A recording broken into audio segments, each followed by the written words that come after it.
Sudah disemprit karena terlalu asal ngomong. Disemprit dengan suruh Gus ya?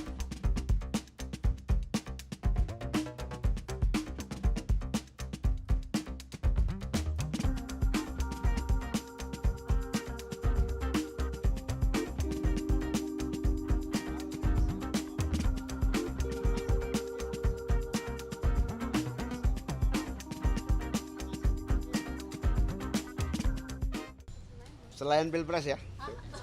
Kalau pilpres nggak boleh ngomong. Masih dipingit. Tidak ngomong kan, saya biasanya ngomong asal ngomong. Sudah disemprit karena terlalu asal ngomong. Disemprit dengan suruh Gus ya? Iya, ini sempritan ini.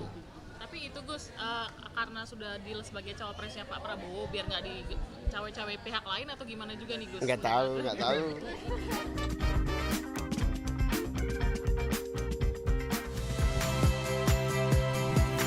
Saya Yasir Neneama. Saksikan program-program Kompas TV melalui siaran digital, pay TV, dan media streaming lainnya. Kompas TV, independen, terpercaya.